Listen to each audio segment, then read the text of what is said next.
Now, in order for us to appreciate the subject matter, it would be best for us to understand the relationship of financial accounting, managerial accounting or management accounting, and cost accounting because they are interrelated. Konektado po yan. Okay? Cost accounting ang ating objective here. Ito yung ating pinaka-emphasis. Now, it stands in the middle between financial accounting and managerial accounting or management accounting. Because when we are talking of financial accounting, ano bang purpose natin dito? 'Di ba? It is the preparation of financial statements or financial reports na primarily sino ba ang ating target dito? This is for external use, okay? External reporting. Samantalang when we are talking of management accounting, what do we deal? Ano ang pinag-uusapan natin dito?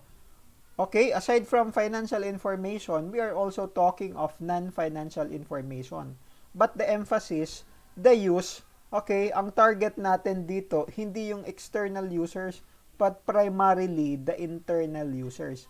Okay? Now, kagaya nga ng sinabi ko a while ago, nasa middle ground ang cost accounting because it addresses the demands of both financial and management accounting by providing what? The product cost information. Kasi when we are dealing with cost accounting, product cost kasi ang mga pinag-uusapan natin dito. Well, remember that when we are talking of product cost for financial statements, we are dealing with papaano ba yung proper classification nito? Nasa balance sheet ba ito? Nasa income statement ba ito? Okay? That's why it is important. But hindi lamang po kasi yun. In terms of management, for management reporting, paano ko ba madidetermine? Okay, kung para makatipid ako sa mga gastusin at ma-maximize ko yung profit, what do I look? You have to look at the product costs. Baka kasi, may mga fixed costs siya na masyadong malalaki. Paano ba natin yan mapapaliit kung kaya pa yung paliitin? In terms of variable costs, alin ba dyan yung pwede nating matanggal? Okay? And let's say for example, ano yung target cost natin dito or magkano yung target na profit natin. So maraming kailangan nating i-consider dyan. And pagdating sa management accounting, we have to know the product cost information. Okay, that is why we have a separate discipline for cost accounting na ang pinaka-purpose natin dito is to assist the users for planning, controlling, decision making, and even performance evaluations.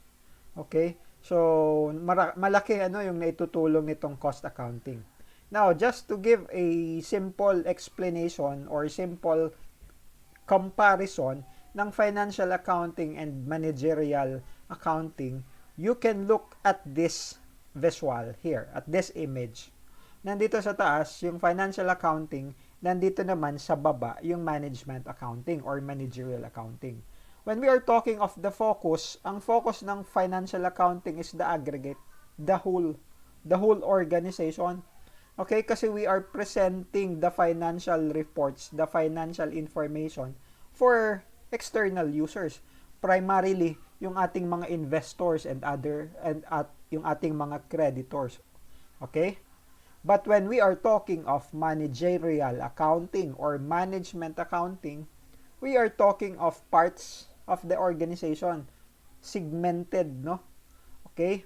Kasi specified ito, no? Depende sa needs ng ating management. Ano ba ang kailangan nila? Because yun yung ating target eh. Okay? We are providing information based on the needs of the management sa managerial accounting, while for financial accounting, we are providing the information for the needs of the external users.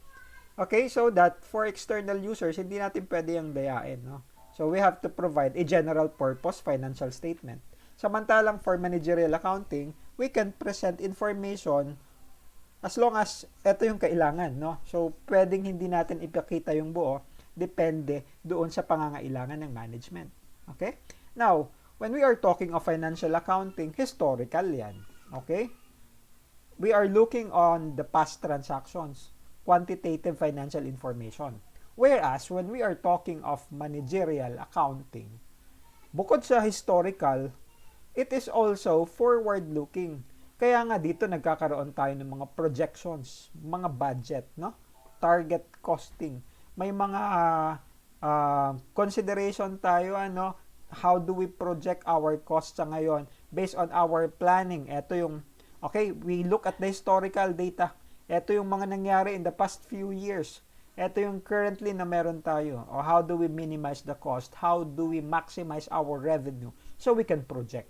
So it is also forward-looking. O kaya nga, in terms of GAAP compliance, not necessarily required ang managerial accounting in complying with generally accepted accounting principles, unlike sa financial accounting na kailangan mong mag-comply doon. Okay? Kasi we are reporting to the public. We are reporting to the general public, ano, yung mga users of the financial statements. At hindi lang naman kasi yung management, yung company yung piniplace natin dyan. Okay? So that's how we look at it.